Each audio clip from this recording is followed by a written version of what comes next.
자, 우리 오늘 은혜 받을 말씀은 누가복음 말씀입니다. 누가복음 10장 우리 25절에서 37절까지 같이 함께 교독합시다.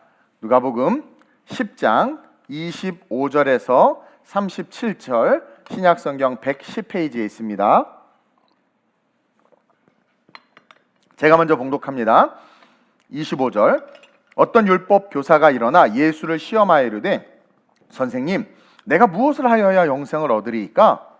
예수께서 이르시되 율법에 무엇이라 기록되었으며 내가 어떻게 읽느냐? 대답하여 이르되 내 마음을 다하며 목숨을 다하며 힘을 다하며 뜻을 다하여 주 너의 하나님을 사랑하고 또한 내 이웃을 내 자신과 같이 사랑하라 하였나이다. 예수께서 이르시되 내 대답이 옳도다. 이를 행하라. 그러면 살리라 하시니. 그 사람이 자기를 옳게 보이려고 예수께 여짜오되 그러면 내 이웃이 누구이니까? 예수께서 대답하여 이르시되 어떤 사람이 예루살렘에서 여리고로 내려가다가 강도를 만나매 강도들이 그 옷을 벗기고 때려 거의 죽은 것을 버리고 갔더라.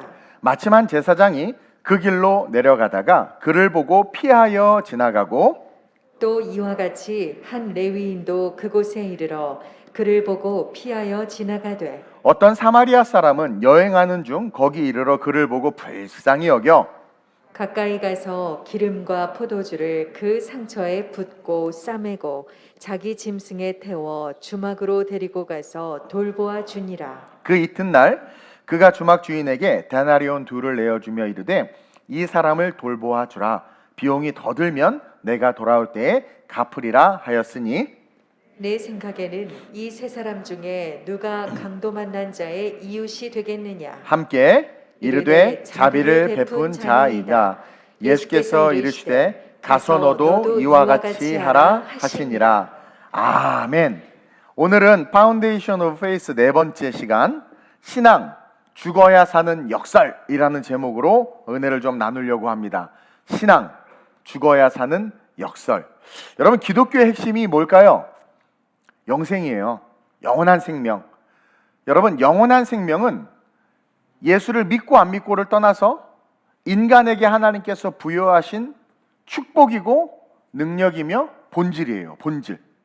그래서 우리는 영원히 사는 존재로 지어졌으며 나중에 죽어서 육신은 흙으로 돌아가 사라지지만 우리의 영혼은 지옥과 천국 둘 중 한 곳에서 영원히 존재합니다. 사람이 딱 죽자마자 그 영혼은 낙원 아니면 음부로 싹 가요. 예수를 믿고 죽은 자는 즉시 낙원으로 가서 아브라함의 품에 안기고 예수를 믿지 않고 죽은 자는 즉시 음부에 가서 두 번째 부활을 기다리면서 행위록에 심판받아 지옥 갈 준비를 합니다. 따라서 구원받을 수 있는 기회는 우리가 육신을 입고 살아있는 이때뿐이라는 거죠. 어쨌든 우리는 낙원과 음부를 통해서 영원한 천국과 지옥에서 영원히 살아야 되는 존재라는 거예요. 그래서 모든 크리스찬들은 천국을 사모하고 또 하나님께서 예수 그리스도를 우리에게 보내주신 이유도 우리가 그 영생을 지옥이 아닌 그 아름다운 천국에서 지내길 원하셨기 때문에 예수 그리스도를 보내준 거예요. 이제 성탄절이 얼마 남지 않았죠? 우리 모든 성도님들이 힘을 합쳐서 어느 순간 그냥 확 또 돼 있어. 와, 난 이게 기적 같아요. 한순간 또 이렇게 돼 있어요. 그래서 이렇게 성탄이 얼마 남지 않았는데 이 성탄의 의미가 그러니까 얼마나 값지고 귀한 것이냐라는 거죠. 예수님을 보내주지 않았으면 100년 인생 살다가 영원을 꺼지지 않는 불못에서 살아야 되는데 오신 예수님을 믿기만 하면 구원을 받아서 영원한 천국에서 살 수 있다라는 거 얼마나 축복입니까?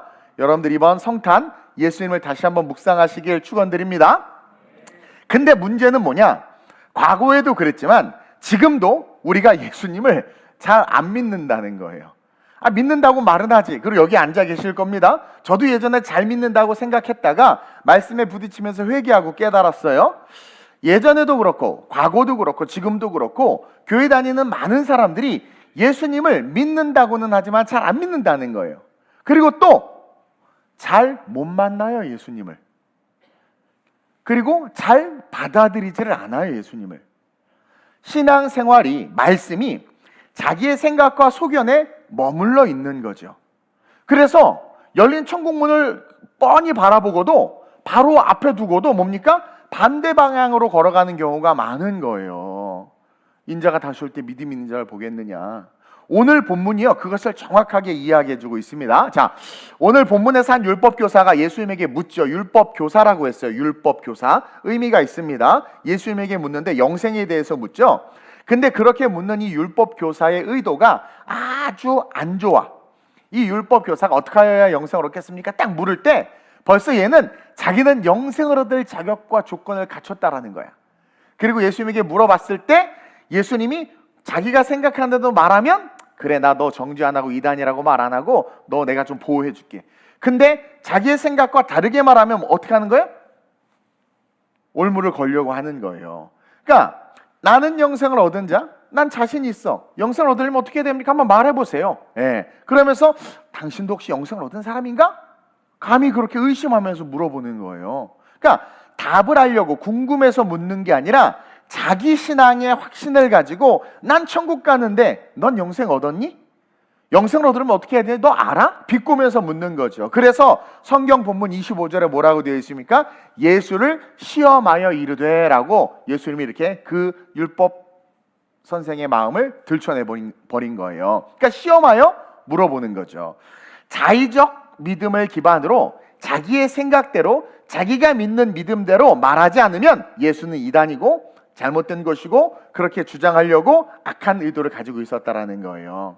자기중심적 믿음을 가진 사람의 전형을 보여주는 것이고, 닥터 쇼핑을 하는 사람들처럼 내가 여기가 아픈데 이건 이것 때문이야 라고 스스로 답을 정해놓고 의사를 찾아갔더니 의사가 이것 때문입니다 말하니까 돌팔이. 그리고 다른 의사를 찾아다니는 것처럼 오늘날 수많은 교회를 왔다 갔다 하고 유튜브에 이 설교 저 설교를 듣지만 그 말씀을 받아들이는 것이 아니라 내가 규정하고 정의한 나만의 스펙트럼, 프레임을 가지고 복음은 이것이야, 예수는 이것이야, 복음은 천국은 이렇게 하면 갈 수 있는 거야 라는 말씀이 아닌 자기의 틀을 가지고 예수 앞에 나오는 그런 자들을 보여주고 있다라는 거예요. 또 스스로가 율법교사잖아. 율법교사. 그러니까 자기는 완전한 삶을 살아왔고 율법을 다 지켰으니까 영생을 얻은 자라는 자기 확신이 있었던 거죠. 그래서 예수님은 대답을 그에게 이렇게 합니다. 율법에 무엇이라고 기록되어 있고 너는 그것을 어떻게 읽니? 라고 반문하시면서 아주 심오한 질문으로 대신 대답을 하신 거예요. 율법 교사에게 그래, 너 다 지켰구나. 그러면 네가 지키는, 네가 읽는 그 성경의 그 율법에 뭐라고 기록되어 있고 너는 그것을 어떻게 읽어? 너는 성경에 뭐라고 기록되어 있고 너는 그 성경을 어떻게 읽니라고 묻는 거예요. 우리에게 묻는 것과 동일한 거예요. 즉 율법에 기록된 것은 누구나 읽을 수 있습니다. 그러나 그것을 어떻게 읽느냐라는 것은 어떤 틀을 가지고 어떤 관점에서 어떻게 읽어내느냐를 말하는 거예요. 즉 기록된 것을 해석하는 건 자유인데 그 해석이 중요하다라는 거예요. 무엇을 기반으로 해석하느냐, 무엇을 기반으로 율법을 해석하느냐 묻는 거죠. 그래서 율법교사가 예수님의 질문에 대해서 대답을 하는데 나름 퍼펙트한 대답을 하는 거예요. 27절에 보니까 내 마음을 다하고 목숨을 다하며 힘을 다하며 뜻을 다하여 주 너의 하나님을 사랑하고 내 이웃을 내 자신과 같이 사랑하라 하였습니다. 100점이야 100점. 10계명, 율법하면 10계명입니다. 그 10계명의 대신계명, 하나님을 향한 계명, 1계명부터 5계명까지, 6계명부터 10계명까지 대인계명, 이것을 정확하게 이야기해서 하나님을 사랑하고 이웃을 사랑해야 됩니다. 와, 모범 답안을 내놔요. 그러자 주님이 맞다. 그래 놓고는 뭐라고 말하냐면 평생 율법을 행했던 그에게 이를 행하라. 평생 율법을 행해서 자신감이 있던 그 율법 교사에게 이를 행하라. 그러면 살리라. 28절을 그렇게 얘기해 주는 거예요. 그러니까 이 율법 교사가 우쭐하면서도 뜨끔했을 거라는 거예요. 그러면서 다시 묻는 거죠. 29절에 한번 읽어볼까요? 29절 시작. 그 사람이 자기를 옳게 보이려고 예수께 여짜오되 그러면 내 이웃이 누구니까? 자기는 하나님을 힘을 다하고 뜻을 다하여 목숨을 다해 사랑했어.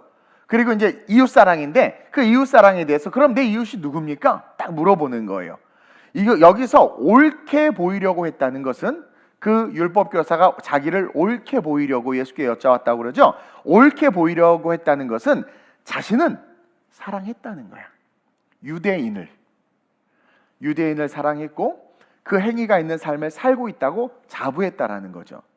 그러자 갑자기 주님이 강도 만난 자의 이야기를 들려주시면서 이 강도 만난 자의 이웃이 누구냐 반문하시면서 오늘 제가 제목을 삼은 신앙, 죽어야 사는 역설에 대해서 말씀하고 계시는 거예요. 한번 읽어봅시다. 첫째로 시작. 제사장과 레위인이 강도 만난 자를 돕지 않은 건 철저하게 율법을 잘 지킨 것입니다. 우리는 이 본문에서 오해하는 게 제사장과 레위인을 나쁜 사람이라고 생각합니다. 왜냐하면 강도 만난 자를 도와주지 않고 피해서 갔으니까. 근데 이것은 아주 수준 낮은 해석이에요. 이들은요, 율법 교사와 같이 철저하게 율법을 지킨 거예요. 율법적으로 칭찬받을 만한 일을 한 겁니다. 강도 만난 사람이 이방인도 아니고 사마리아 사람도 아니고 세리도 아니고 창기도 아니에요. 같은 유대인이에요. 그 유대인임에도 불구하고 거의 죽게 된 이 사람을 당시 지도자죠. 종교 지도자죠. 선을 행해야 되고 덕을 베풀어야 하는 종교 지도자인 제사장과 레위인이 피해갔다는 것은 우리가 봤을 때는 비인격적이고 비도덕적이라고 생각할지 모르지만 제사장과 레위인 입장에서는 율법을 지키기 위해서 어쩔 수 없이 피해간 거예요. 제사장과 레위인은요, 절대로 부정한 것을 만질 수 없고, 또한 제사장들은 반차를 따라서 성소와 지성소에 가서 제사하고 분향해야 되는데 부정한 것을 만지면 들어갔다가 죽을 수 있기 때문에 율법을 우선에 두고 강도 만난 자를 차선에 두고 지나친 겁니다. 여기서 우리 예수님은 율법의 의미를 잘못 알고 있는 우리를 깨닫게 하고 있는 거예요. 대신계명을 잘 지켰어. 하나님 사랑해. 힘을 다하여 뜻을 다하여 목숨을 다하여 사랑해. 그리고 대인계명. 근데 도움이 필요한데 죽어가는 자지만 하나님을 너무 사랑하기 때문에 부정한 것을 만지면 안 되니까 어떻게 한 거예요? 안타깝지만 미안하다. I'm so sorry 하고 이렇게 돌아간 거란 말이에요.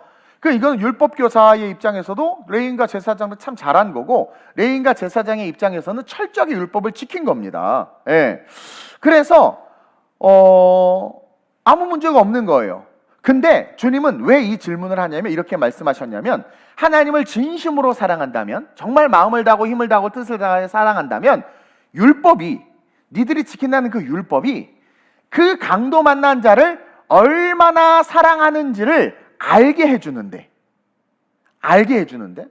그래서 도와줘야 하는데 그게 율법의 완성이라는 거예요.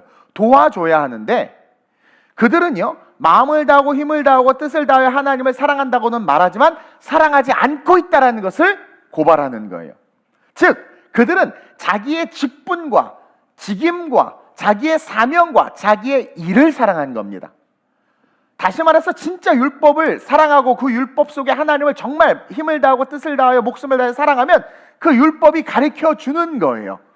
그것은 부정한 것이 아니라 하나님을 사랑하는 그 마음을 가진 너에게 그 율법은 완성이 되어서 그것까지 뛰어넘어 그 부정한 것을 만지고 부정한 것을 돌봐주고 부정한 것을 섬길 수 있는 진짜 삶이 되어야 되는데 너희들은 가짜라는 거예요. 자기에게 직분을 주신 주인의 뜻을 헤아리지 못하고 그 일에만 충성했고 그로 말미암아 교만해진 거예요. 자기가 하나님처럼 된 거예요. 율법을 올바로 깨닫지 못하고 율법이 자기 안에 실제가 되지 못하면 교만해집니다. 자기가 하나님이 되어버립니다. 성경은 하나님을 사랑하면 이웃을 사랑하게 되고 그 사랑은 율법을 뛰어넘어 희생하신 주님과 같이 이 땅에 오셨잖아요. 우리가 요청하지도 요구하지도 않았는데 이 죄된 곳에 오셨잖아요. 그러니까 율법을 뛰어넘어 희생하신 주님과 같이 그 강도 만난 자를 품어줘야 하는데 그들은 율법의 행위에만 머물지 그 율법이 삶이 되어서 아버지의 뜻을 행하지 못했다라는 거예요. 정말 한 영혼을 천하보다 더 귀하게 여기시는 하나님을 알고 믿었다면 사랑을 행하는 삶이 됐을 거라는 거죠. 율법의 완성이 사랑이니까. 근데 그러지 않은 것에 대해서 말씀하시면서 형식적인 율법의 예배와 율법의 신앙은 죽은 신앙이라는 것을 보여주는 거죠. 즉 이 제사장과 레위인이 못돼서 나빠서 죽어가는 자를 외면한 것이 아니라 철저하게 율법을 지키려고 죽어가는 자를 외면했다. 너희들의 신앙은 어떠니? 즉 율법 교사야. 이게 너야. 영생을 얻으려면 어떻게 해야 됩니까? 율법을 뭐라고 되어 있니? 하나님 사랑 뭐 이웃 사랑. 그래 너 가서 그렇게 해. 저 그렇게 했는데요? 내가 혹시 내 이웃을 사랑하지 않았나? 내 이웃이 누굽니까? 그러면서 강도 만난 자의 비유를 들면서 너가 가진 그 율법 교사야, 이게 너야. 너는 율법을 지킨다고는 하지만 지키는 게 아니야. 너는 율법을 깨닫지도 못하고 알지도 못하는 거야. 그러면서 율법을 통해서 사랑을 깨닫지 못하면 그것은 율법을 지키는 게 아니야 라고 가르치는 거예요. 율법을 통해서 사랑을 깨닫는다. 여기에 방점을 두고 둘째로 시작. 이상한 사마리아 사람을 주목해야 합니다. 자, 갑자기 예수님이 이상한 사마리아 사람을 등장시키고 이 사마리아 사람이 그 죽어가는 자를 돌봐줬다는 이야기를 해요. 왜 제가 이상한 사마리아 사람이라고 했냐면, 여러분, 당시 문화상으로 사마리아 사람은 절대 유대 땅으로 들어오지 않습니다. 절대로 유대 땅으로 들어오지 않아요. 제가 일본에 선교를 갔는데 우리 청년들을 데리고 야스쿠니 신사에 가서 그 야스쿠니 신사를 한번 좀 보고 싶었어요. 도대체 저게 뭐길래 한일 갈등에 극에 이르고, 그리고 마음속으로 가서 우리 한번 그냥 구경하고, 전혀 그 야스쿠니 신사의 분위기를 모른 채, 일본 그걸 모른 채 그냥 하도 그 뉴스에 나오고 하니까 가서 보고, 그리고 기도하고, 마음으로 기도하고 오려고 했어요. 신사니까, 절이니까. 딱 갔는데요, 와, 그 강성 일본인들이 딱 봐도 한국인인 걸 알죠. 우리가 걸어갔더니 옆에 딱 붙는 거예요. 그래서 야, 왔다 쇼라 막 그런 거예요. 칠 것 같은 거예요. 우리 송경 집사님은 웬만하면 안 쫓는데 얘도 쫄고 나도 쫄고 다 쫄고, 그래서 야스쿠니 신사 앞으로 갔다가 옆으로 커피숍에 가서 차 마시고 간 거예요. 맞아, 정말. 그리고 또 저희가 막 데모하고 경찰들이 막 깔려 있고, 그러니까 거기는 한국인이 얼씬하지 않는 곳이에요. 한국인이 나타난 것만으로도 놀랄 일이었던 거야. 그 당시에 나도 깜짝 놀라, 다 깜짝 놀랐지. 너무 놀란 거예요. 절대 안 갑니다. 그러니까 쉽게 말하면 이것보다도 더 극심할 정도로 사마리아 사람은요, 여러분 생각해 보세요. 나를 개로 여겨요. 나를 개로 여겨. 모든 민족이 나를 개로 여겨. 개처럼 여기고, 나를 보면 아주 저주받은 자라고 하고 돌로 집어, 아주 그냥 가겠어요, 여러분? 그런데 갈 것 같아요, 여러분? 가나? 절대 안 갑니다. 사마리아 사람은 절대로 유대 땅에 가지를 않아요. 자기를 개처럼 여기는 곳에 절대 여행? 아이고, 여행이라는 말도 상당히 넌센스인데, 여행이라는 단어를 썼죠. 여행하지 않아요. 어디를 가더라도요, 당시 문화상으로 사마리아 사람은 다 유대를 돌아갑니다. 다 피해서 그 길을 갑니다. 절대 마주하지 않아요. 어디서 우리가 또 알아요? 예수님이 사마리아 땅에 가서 수가성 여인 만나죠. 그러니까 깜짝 놀란 거예요. 그 길로 가지 않는다고 제가 전에 한번 설교했어요. 다른 코스가 있는데도 그 코스로 갔어요. 예수님이 의도적으로. 아무도 유대인 역시 사마리아 땅에 가지 않아요. 갔더니 아니, 사마리아 사람이 나에게 왜 물을 달라고 합니까? 당신 왜 여기 있습니까? 그럴 정도로 완전히 극과 극이었다라는 거죠. 근데 이 사마리아 사람이 지금 유대 땅 한복판에 서 있는 거예요. 이상한 사마리아 사람이야. 여행이라는 명목으로 서 있을 수 없는 일이에요. 발각되면 돌 맞아 죽을 수도 있고, 근데 그런 상황임에도 불구하고 유대 땅에 있다라는 거죠. 바로 이 사마리아 사람이 누구냐? 예수님 자신을 보여주고 있는 거예요. 그러니까 예수님은 이 비유를 들면서 아주 심오한 말씀을 하시는데, 내가 그 사마리아 사람이야. 이 죄된 곳에 내가 온 것 자체가 이상한 일일 뿐만 아니라 내가 사마리아인이다라고 우리에게 가르쳐 주는 거예요. 죄악이 가득하고 율법을 잘못 해석해서 종교가 기득권이 되어버렸어요. 이웃을 사랑해야 한다고 말은 하지만 철저한 유대이즘, 이방인과 사마리아인들을 인간으로 취급하지 않는 그 유대 땅에 여행하고 있는 이 사마리아 사람이 바로 우리 예수님 나다. 사실 율법을 잘 지키는 그런 사람들이 있다면 어떻게 해야 됩니까? 이방인들, 세리, 창기까지도 사랑해야 돼요. 왜냐하면 우리는 그보다 더 심한 죄인인데 아무 값없이 예수님이 이 땅에 오셔서 죽으셨죠. 율법의 그 하나님의 사랑, 이웃 사랑을 깊이 있게 깨닫게 된다면 진정 그 모든 문화적 관습을 타파하고 그들을 사랑해야 하는데, 그러지 못하는 그들에게 영생이 없다. 이것을 아주 신랄하게 가르쳐주고 있는 거예요. 내가 이 세상에 온 것은 사마리아 사람이 유대 땅에 여행 온 곳으로 비유하며 깨달으라고 우리에게 말씀하는 거죠. 그리고 그 사마리아 사람이 거반 죽게 된 유대인을 돕는다는 것도 당시 상황에서는 말이 안 돼요. 아마 진짜 사마리아 사람이 거반 죽게 된 유대인을 만났다면 아마 돌로 더 완전히 죽이고 갔을 거야. 아니면 속으로 잘 됐다 그리고 침을 뱉고 저주하고 지나갔을 거라는 거죠. 그러니까 이 사마리아 사람이 돈까지 줘가면서 이 병든 유대인을 돌봐준다는 것도 불가능한 일이에요. 그 당시에 절대로 할 수 없는 일이에요. 하나님을 배반하고 예수를 십자가에 죽인 우리를 하나님이 돕는 것과 같은 의미라는 거죠. 보세요. 34절 35절에 시작. 가까이 가서 기름과 포도주를 그 상처에 붓고 싸매고 자기 짐승에 태워 주막으로 데리고 가서 돌보아 주니라. 그 이튿날 그가 주막 주인에게 데나리온 2를 내어주며 이르되 이 사람을 돌보아 주라. 비용이 더 들면 내가 돌아올 때에 갚으리라 하였으니. 자, 비싼 기름과 포도주를 자신들을 개처럼 여기는 유대인에게 붓고 싸맨다. 이것은 이 당시 정서로 봤을 때 말도 안 될 뿐만 아니라 엄청난 낭비입니다. 또 주막 주인에게 돈까지 주며 돌보아 주라고 이야기한다는 것은 당시 유대 세계관에서는 절대로 이해할 수 없는 이상한 일인 거예요. 즉 하나님이 말씀하시는 사랑은 그 어떠한 장벽도 뛰어넘는 죄까지도 대신 질 수 있는 사랑임을 보여주고 있다는 거예요. 그리고 돌보아 주라는 말은 교회에게 주시는 메시지입니다. 교회는 모든 사상, 이념, 종교, 세계관을 뛰어넘어 죽어가는 자를 돌보고 그 영혼이 살 수 있도록 구원받을 수 있도록 사랑으로 말씀으로 섬기는 일을 해야 된다는 거예요. 그러면서 주님이 이렇게 표현하십니다. 35절에 내가 돌아올 때에 갚으리라. 한번 읽어봅시다. 시작. 내가 돌아올 때에 갚으리라. 이게 뭐예요? 이 사마리아 사람이 다시 유대 땅에 돌아올 일이 있겠어요? 없겠어요? 없지요. 근데 다시 온다고 그러죠? 이것은 재림의 주님을 이야기하는 거예요. 내가 반드시 다시 올 거라는 거예요. 우리가 이 땅에서 복음과 말씀대로 사는 삶으로 수고해서 모든 것에 있어서 아끼지 아니하고 베풀고 섬기는 그 삶에 있어서 주님이 다시 와서 갚아준다라는 거죠. 그래서 뭐예요? 착하고 충성된 자가 네가 작은 것에 충성했구나. 우리가 언제 주님을 섬겼습니까? 네가 소자에게 물 준 것이 나에게 준 것이다. 그러면서 오셔서 우리가 이 땅에서 진정한 율법을 깨달음으로 말미암아 행동했던 그 모든 믿음의 행위에 대해서 갚아주신다라는 거예요. 재림의 주님이라는 거죠. 근데 이 율법 교사는 깨닫지 못하고 있어요.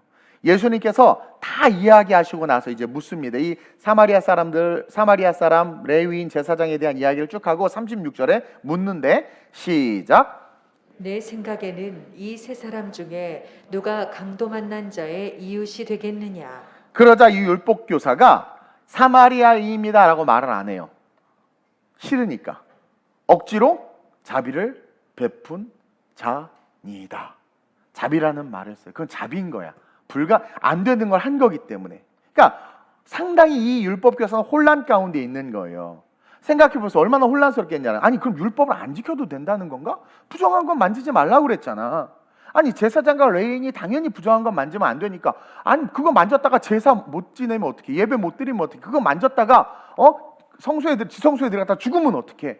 그리고 부정한 건 만졌다고 소문나면 레위인의 입술의 권세가 사라질 텐데 부정한 것을 만지면 율법을 어겼다고 레위인이 돌맞아 죽을 판인데 아니 그럼 그 잘못된 건가?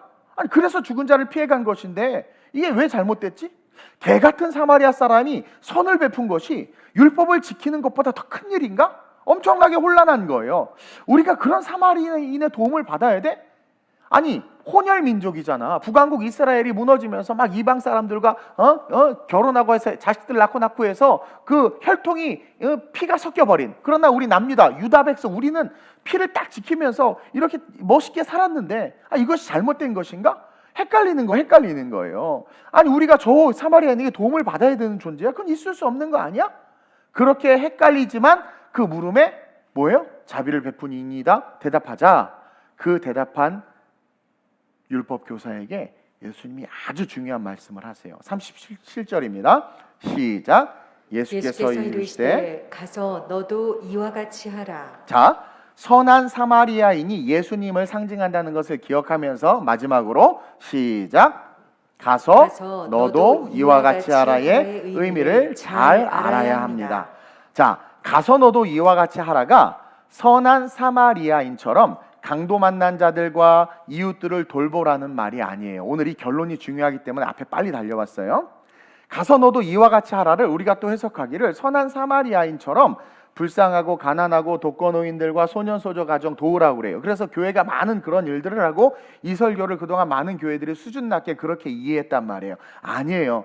여러분, 모든 사복음서에 나와 있는 예수님의 입에서 나오는 그 모든 말씀은 예수님 자신을 계시하고 하나님의 나라를 설명하는 것이며 천국을 향한 천국으로 우리가 오기를 원하시는 하나님의 마음이 담겨 있는 거예요. 철저하게 복음적인 관점으로 이 말씀을 볼 수 있어야 된다는 거죠. 그래서 가서 너도 이와 같이 하라를 선한 사마리아인처럼 병든 자들을 돌봐주라는 게 아니에요.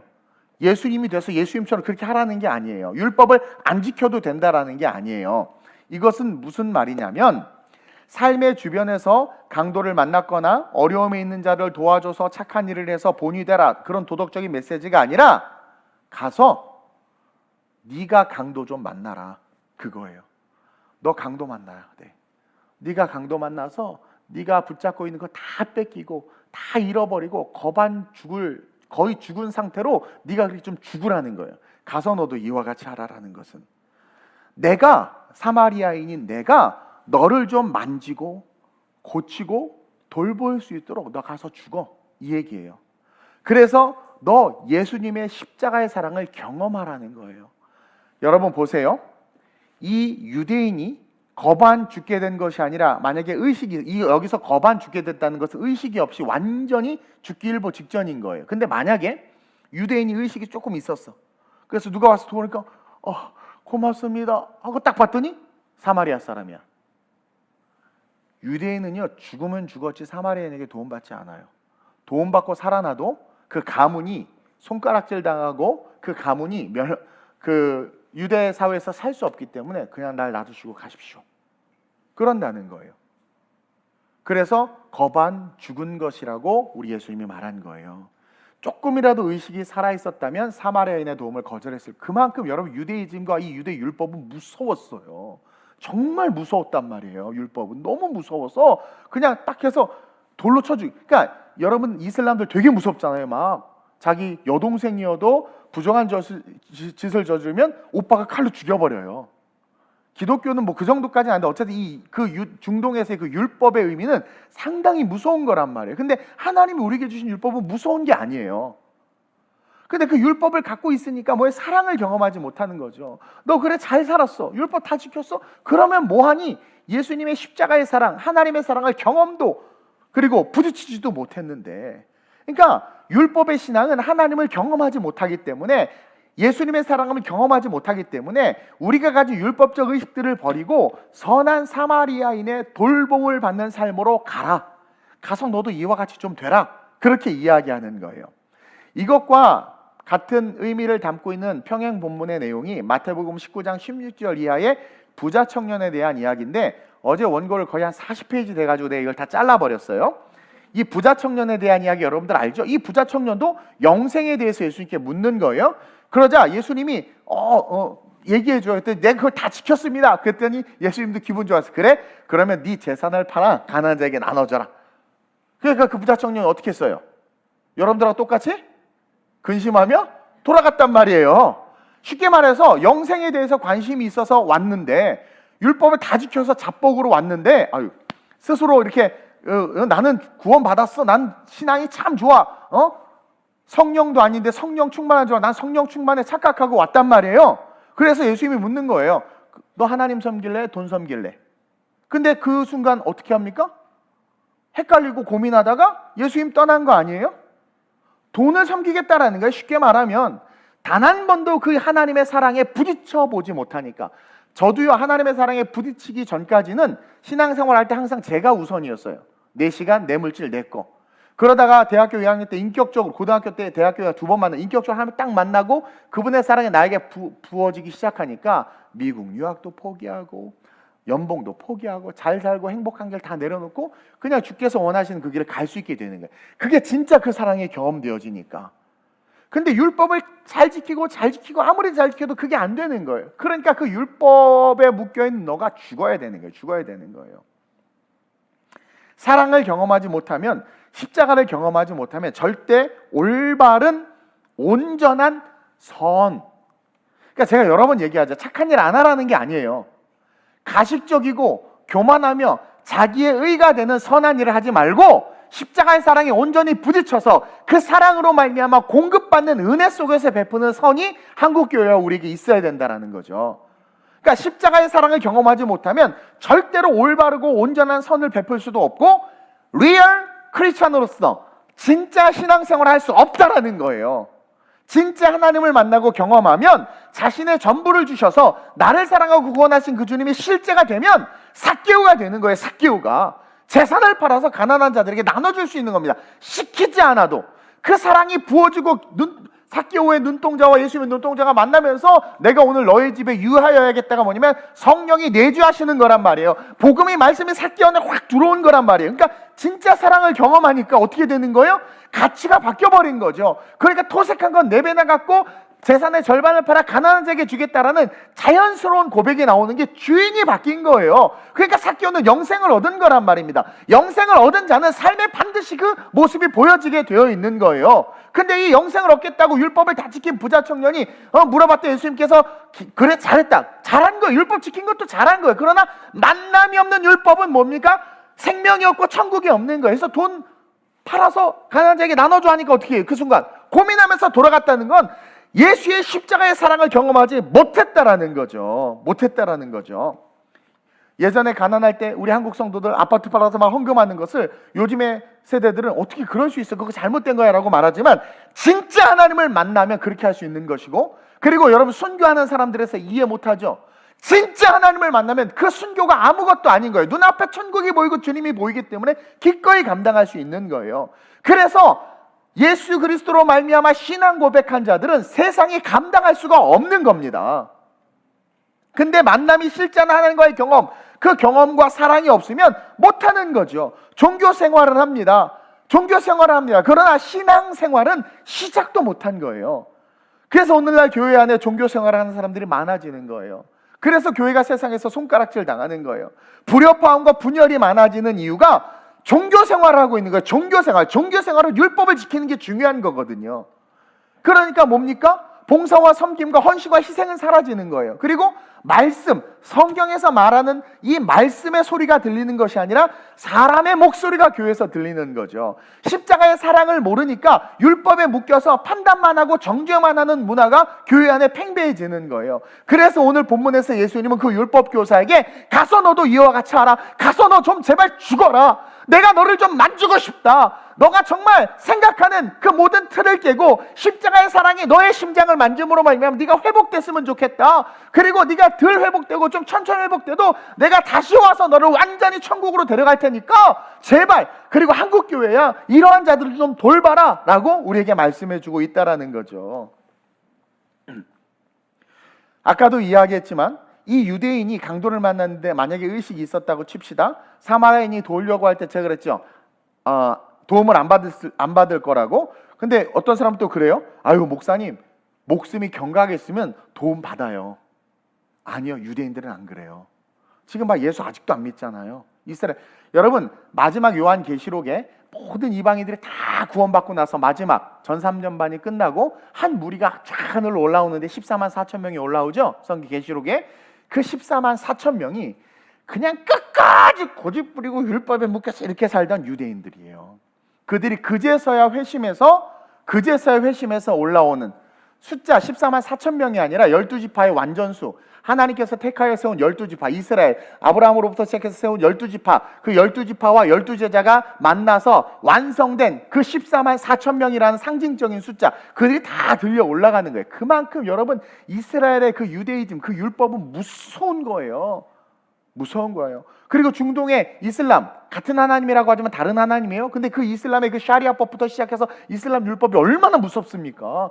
어느 나라에 가도 그 나라 법을 따르지 않고 이슬람 법을 따라요. 그들은 율법은 너무 무서운 거예요. 그래서 아무리 죽어도 죽으면 죽었지 도움 안 받아요. 율법은 목숨 걸고 지키는 잘못된 신앙이라는 거예요. 그러니까 유대인들은 절대로 사마리아인과 상종도 하지 않는 그것 때문에 죽을 수밖에 없는 거죠. 그래서 성경에 30절에 거의 죽은 것을 버리고 갔더라 말씀하고 있는 것은 의식이 없이 죽은 것 같은 상태라고 기록한 거예요. 그래서 여러분들이 주일날 와서 말씀을 들을 때 여러분들이 어떤 프레임이나 어떤 가치관을 가지고 말씀을 듣지 말고 복음적인 설교를 하니까 그 말씀을 들을 때 그것을 그대로 좀 받아들이면서 말씀으로 만져지는 우리의 삶이 돼야 될 것 같아요. 그래야 앞으로 다가오는 코로나보다 더 심한 그 어둠의 세상, 여러분 시간이 흐를수록 세상은 어두워져요. 더 힘들어져요. 더 악해지고 더 괴로워져요. 지금 여기서도 이기지 못하는데 그때가 가면 과연 이길까요?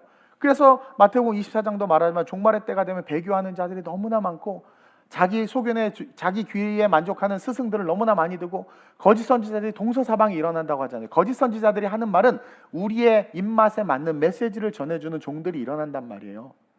하나님의 메시지를 전하는 종들이 아니라. 그러면서 타협하게 하고 천주교가 포교 활동이라는 정당성에 힘을 실기 위해서 그 포교 활동을 위해서 제사 지내는 걸 묵인해 줬잖아요. 그래서 천주교는 똑같이 제사 지내요. 제사 지내는 게 귀신을 섬기는 것이라고 성경이 그렇게 이야기하고, 제가 예전에 그 영성 시리즈 설교하면서도 얘기했지만 그 말씀은 덮어두고 뭡니까? 상황화 신학이라고 그래서 이 아시아는 제사 문화니까 이걸 우리가 인정해 줄 때 전도가 더 잘 될 거야. 그러니까 얘네들을 전도하기 위해서는 제사 지내게, 조상신들 섬기게, 나쁜 거 아니야. 그러면서 용납해 줬단 말이에요. 근데 그것이 오늘 우리에게 되게 그럴싸하단 말이에요. 되게 젠틀하고 멋있고 인격적인 것 같단 말이에요. 그러면서 점점 그런 스승들이 유튜브를 통해서 인터넷 통해서 막 그런 메시지를 선포하고 듣다 보면 이동훈 목사 설교는 완전히 그냥 고리타분한 꼰대 설교고 재미없는 거죠. 결국 그러면서 그걸 쫓아가면서 넓고 큰 길로 가는 거예요. 넓고 큰 길로 가면 편한 거예요. 신앙생활하기 참 편해지는 거죠. 그러나 성경에 뭐래? 거기는 멸망하는 문이 있다고 그러죠. 멸망하는 길이라고 그러죠. 여러분, 신이 이 땅에 오실 수가 없어요. 죄의 장아찌가 되고 이 썩은 곳에 완전한 선, 완전한 사랑, 완전한 하나님 오실 수가 없다. 근데 그분이 오셨어요. 그게 사마리아 사람이란 말이에요. 올 수 없는 곳에 말구 위에 오신 거예요. 이 땅에 절대 존재할 수 없는, 오실 수 없는 예수님이 지금 우리의 삶의 이 컨텍스트 한 복판에 오셨단 말이에요. 근데도 이 율법교사는 보지 못하는 거죠. 이 부자 청년도 보지 못하는 거예요. 한국교회가 보지 못하는 거예요. 왜냐하면 너무 자기 자신이 살아있었어. 율법으로 죽어야 되는데 율법으로 살아있었어. 율법으로 살아있었어. 그래서 예수님을 받아들이지 않고 예수님을 시험하고 예수님의 말씀을 받지 않은 거예요. 그래서 죽으라고 말하는 거예요. 그를 통해서 죽음으로 말미암아 선한 사마리아인을 만나서 영생을 얻으라는 거예요. 네가 그토록 바라는 영생. 왜냐하면 영생을 얻고 싶어서 왔잖아요. 그리고 모든 유대인들이 영생을 바라거든요.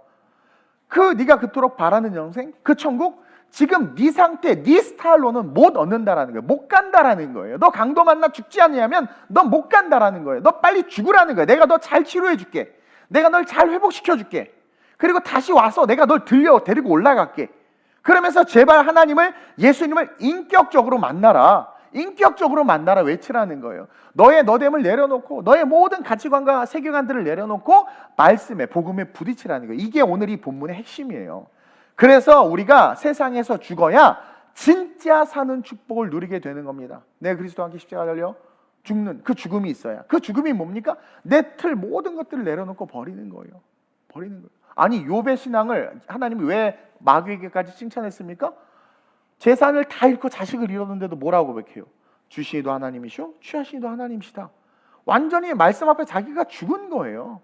하나님의 뜻이라면, 아니 아브라함이 어떻게 독자 이삭을 찔러 죽입니까? 그거는 비인격적이고 비도덕적이고 비윤리적인 거예요. 아버지가 자식을 죽이는, 그리고 신이 아버지 보러 자식을 죽이라고 말하는 신, 그렇게 판단하지 말라는 거예요. 그분은 절대선이고 사랑이시기 때문에 우리는 몰라. 그러나 하나님의 임의성 속에 행하시는 모든 일들은 우리를 위한 거라는 거예요. 그래서 아브라함이 기꺼이 심장에 칼을 찔렀잖아요. 자기 심장에 칼을 찌른 거라고 그랬죠. 찔렀단 말이에요. 근데 찌르려고 한 순간 아브라함아! 멈추면서 뭐예요? 너 내 앞에서 죽었구나. 너 정말 죽었구나. 그래서 수풀의 양으로 번제를 받으시고 이스라엘을 하나님께서 만드신 거 아닙니까? 저도 매일 말씀에 죽어요. 근데 이 육신이 살아있으니까 잘 안 되는데 죽어야 되는 거예요. 죽어야 되는 거예요. 내가 죽어야 내가 죽어가는 삶이 신앙생활이다. 내가 계속 죽어가는 삶이 신앙생활이는 거예요. 예배를 드리고 말씀을 듣고 하면서 우리는 우리의 율법들을 내려놔야 되는 거예요. 우리의 율법들을, 우리의 어떤 우리됨을 내려놔야 되는 거예요. 우리의 생각과 의식이 거반 죽게 돼야 돼요. 그래야 진짜 복음이 들어오는 거예요. 다시 말해 죽을 때마다 만나는 예수님의 사랑을 통해서 진짜 영생을 위한 신앙생활이 시작돼야 된다라는 거예요. 저는 2022년 우리가 2년 동안 코로나를 뚫고 왔는데 2022년 새롭게 시작하는 그 한 해가 우리 모두가 정말 하나님 앞에서 죽음으로 말미암아 선한 사마리아인을 만나서 예수님을 만나서 진짜 다시 새롭게 시작되는 참 신앙생활이 시작되는 그 시작이 됐으면 좋겠는 거죠. 빌립보서 3장 7절에서 9절에 바울은 이렇게 이야기합니다. 시작. 그러나 무엇이든지 내게 유익하던 것을 내가 그리스도를 위하여 다 해로 여기고 이거라는 거예요. 내게 유익하던 게 뭡니까? 가말리알 문화생이요, 헬라어, 히브리어 능통했죠. 유력자였죠. 로마 시민권을 갖고 있었죠. 학벌 끝내줬죠. 외모 빼고 다 가졌어 바울은. 난 거기서 위로를 얻어요. 그러나 무엇이든지 내게 유익하던 것, 그것을 내가 그리스도를 위하여 해로 여긴다는 것은 그분을 만난 거예요. 저도 그분을 만났으니까 유학을 포기했죠. 그분을 만난 거예요.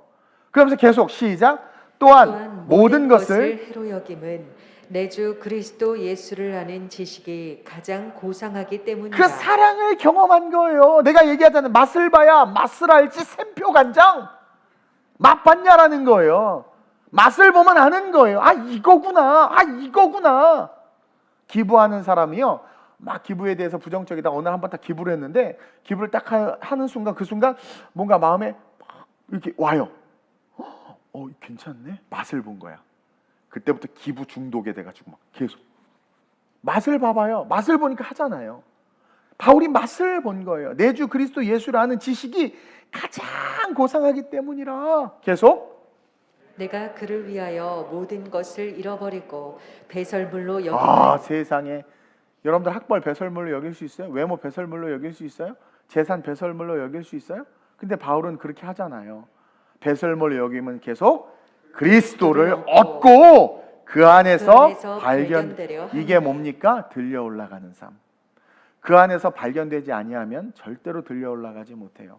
제가 서두에 이야기했죠. 우리는 영원한 삶을 사는 존재라고. 그 안에서 발견되지 아니하면 우리가 살아갈 영원한 삶은 지옥이에요. 그 안에서 발견되려고 하는 이 바울, 또 뭐라고 또 고백합니까? 내가 남은 구원하였을 때 도리어 내가 버림받을까? 바울이 두려워했어요. 근데 여러분들은 우루살을 드셨나? 어쩜 그렇게 난 천국 갈 거라고 확신하는지 모르겠어. 그러면서 맨날 여러분들의 모델은 우편강도야. 여러분들의 모델은 죽기 직전 죄야! 마지막만 회개하면 된다고 그래. 근데요, 먼저 딱 주를 만나고 깨닫는 그 순간부터 우리의 신앙의 점수는 카운팅 되는 거예요. 배설물로 여김은 그리스도를 얻고 그 안에서 발견되려 하면 영생에 대한 확신과 천국에 대한 소망과 들려 올라가려고 하는 마음이 있는 거죠. 계속 내가 가지는 의는 율법에서 난 것이 아니요 오직 그리스도를 믿음으로 말미암은 것이니 곧 믿음으로 하나님께로부터 난 의라. 아멘. 내가 가진 의, 그 구원받았다라는 칭의, 내가 가진 의, 죄인인데 죄의 장아찌인데 법적으로 너는 죄가 없다. 딱 인침받은 그 의, 내가 가진 의, 그 의는 율법에서 난 것이 아니다. 근데 자꾸 이 율법교사나 부자나 유대인이나 제사장이나 레위인이나 바리새인들은 율법에서 자꾸 구원을 찾고 있는 거죠. 근데 바울이 정확히 가르쳐주죠. 율법에서 난 것이 아니요 오직 그리스도를 믿음으로 말미암은 것이니. 이게 뭐예요? 만남, 컨프런테이션에 대한 인카운터, 계시하신 하나님으로 말미암아 만나는 그 만남, 여기서 놀라운 역사가 일어나는 거예요. 영생을 얻고 싶고 영생을 얻은 줄 알았던 율법교사, 부자, 청년에게, 그리고 오늘 우리에게 주님은 도전하는 거죠. 하나님 섬길래? 돈을 섬길래? 너 버릴 수 있어? 물어보는 거예요. 하나님의 사랑을 경험하면 당연히 하나님을 섬기는 선택을 합니다. 근데 돈을 선택한 것은 사실은 그 청년이 율법을 다 지켰다고는 말하지만 하나도 지키지 않고 있었던 거라는 거죠. 사랑하는 성도 여러분, 신앙은 죽어야 사는 역설입니다. 제 목적은 여러분들과 천국 가는 거라고 누누이 얘기했죠. 우리는 반드시 선한 사마리아 사람을 만나야 돼요. 이 죄된 곳에 예수님이 오셨습니다. 그 예수님을 인격적으로 만나지 않고 신앙생활하면 여러분들 들려 올라갈 수가 없어요. 속이지 마세요. 부끄러워하지 마세요. 그리고 오늘부터 내가 정말 예수님을 못 만났는데 만난 척 했어요. 쌍카라고 하죠. 가임신. 임신을 안 했는데 임신했다고 자꾸 상상하니까 배는 불러와 진짜. 근데 초음파에 보면 안에 생명이 없어. 그걸 가임신이라고 하거든요. 진짜 그런 일들이 있어요. 여자가 너무 임신하고 싶었더니 진짜 배가 불러오는 거예요. 근데 안에 생명이 없어. 오늘 한국 교회와 크리스찬들이 그런 크리스찬들이 많다라는 거죠. 나중에 주님이 왔을 때 빵 터졌더니 생명이 없어. 예수가 없어. 죽는 거예요. 죽는 거예요. 그래서 늦지 않았습니다. 지금이 은혜 받을 만한 때요, 지금이 구원의 날이로다. 기억하시고 예수님을 인격적으로 만나게 해달라고 기도하고 그 사랑을 경험함으로 말미암아 오늘 본문 27절 말씀과 같이, 그래서 예수님이 율법교사에게 너 율법에 뭐라고 기록되어 있고 어떻게 읽니? 어떻게 읽고 있니? 물어본 거예요. 27절 시작.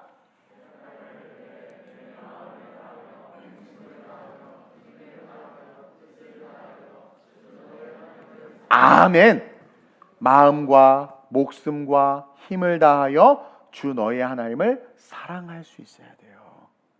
진짜 하나님을 사랑하면 율법은 껍데기라는 거죠. 그리고 진짜 하나님을 사랑하면 율법은 자연스럽게 지켜져요. 율법을 막 지키려고, 엄마를 사랑하려고, 아빠를 사랑하려고 막 노력하고, 막 아빠를 사랑하는 걸 어떻게 정말까? 구두를 닦고, 엄마를 사랑하는 걸 어떻게 정말 세탁기를 돌리고. 그게 아니라 엄마를 사랑하고 아빠를 진짜 사랑하면 자연스럽게 양말도 잘 벗어서 넣어놓고, 자연스럽게 구두도 닦고 방도 깨고. 그러니까 사랑하면 율법은 저절로 지켜지는 거예요. 힘쓰고 애써서 지킬 필요가 없는 거죠. 그래서 내가 죽고 주님이 돌봄으로 살아나는 진짜 신앙의 시작이 우리 모든 성도님들의 삶에 시작되시길 주님의 이름으로 축원드립니다. 우리 한번 기도했으면 좋겠습니다. 가서 너도 이와 같이 하라 그랬어요. 가서 너도 이와 같이 하라. 이것은 선을 베풀라는 것이 아니라 제발 율법 안에서 그 율법의 모든 틀 속에서 죽고 선한 사마리아 사람 예수님을 만나라. 이제 얼마 안 있으면 성탄입니다. 2000년 전에 이 땅에 오신 주님 바로 사마리아, 선한 사마리아 사람이에요. 이 죄된 곳에 오셨습니다. 우리는 그 예수님을 만나야 돼요. 이 시간 다른 거 거두절미하고, 하나님, 내가 천국까지 못할까 봐 두렵습니다.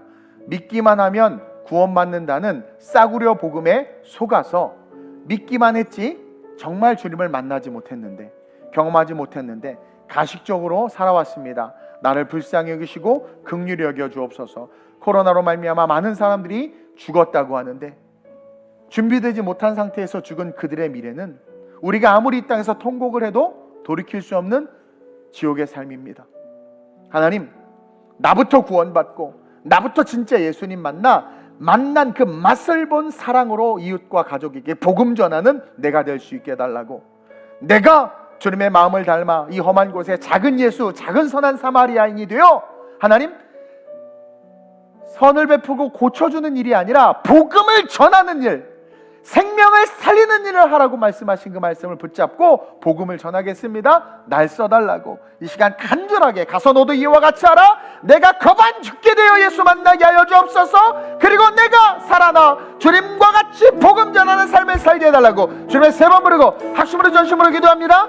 주여, 주여, 주여. 오늘날 많은 사람들이 율법 교사와 같이 천국을 사모하고 영생을 사모하며 그 천국 가운데, 영생 가운데 거하기를 원하지만 하나님, 우리의 실존은 지옥으로 떨어질 수밖에 없는 교만과 오만과 아집에 하나님 가득 쌓여있는 죄덩어리임을 보게 됩니다. 주님, 율법으로서는 구원을 얻을 수 없습니다. 예수님을 인격적으로 만난 바울은 모든 것을 버렸습니다. 그러나 우리는 우리의 이름을 내길 원하고, 우리가 높아지길 원하고, 우리가 드러나길 원하고, 우리의 자랑을 세상에 보여주길 원합니다. 율법을 잘 지키는 것을 보여주길 원해서 하나님의 마음을 외면하고 죽게 된 자를 버려두고 사충을 없다함으로 삶을 살아가고 있음을 봅니다. 주님, 그런 우리에게 다시 찾아오시는 주님을 만날 기회는 없습니다. 우리를 불쌍히 여기시고 우리를 긍휼히 여겨 주옵소서. 하나님, 예수를 인격적으로 만나지 못했다면 만나게 해달라고 기도한 우리 성도들 되게 하여 주옵소서. 매일매일 예수님을 만남으로 말미암아 매일매일 율법에 의하여 죽는 우리가 되게 하여 주옵소서. 거반 죽게 되어 하나님아 그 말씀 앞에 자복하고 엎드려져 정말 생명롭게 풍성히 얻는 그러한 주님의 자녀 되게 하여 주옵소서. 우리 성도들 마지막 때 이 험한 세상을 이길 수 있는 그 힘을 하나님으로부터 공급받는, 하나님의 사랑을 경험함으로 하나님이 지키실 것을 믿고 담대하게 세상을 살아가는 그러한 거룩하고 아름다운 영혼들 될 수 있도록 주님이 이끌어 주시옵소서. 내가 나사렛 예수의 이름으로 명하노니 허울뿐인 의식과 율법은 떠나갈지어다. 그 마음에 자기의 틀과 생각과 잘못된 신앙관을 가지고 신앙생활하는 자들 그 모든 것에서 죽게 될지어다. 그리고 온전한 말씀과 인격적으로 다가오시는 예수를 만나 성령의 충만함을 받아 온전한 구원을 누리는 거룩한 주의 백성 될지어다. 역사해 주옵소서. 좋으신 아버지 하나님, 험한 시대를 살아가고 있는 우리의 삶 속에 친히 찾아오셔서 이 험한 세상이 중요한 것이 아니라, 이것이 장애가 되는 것이 아니라 너는 능히 이것을 이기는 자요, 능히 이것과 상관없이 구원받은 자이며 이 험한 세상에서 죽어가는 자들을 건져야 하는 소중한 하나님의 자녀임을 깨닫게 하시고자 오늘 이 시간 우리에게 이 말씀을 주신 줄로 믿습니다.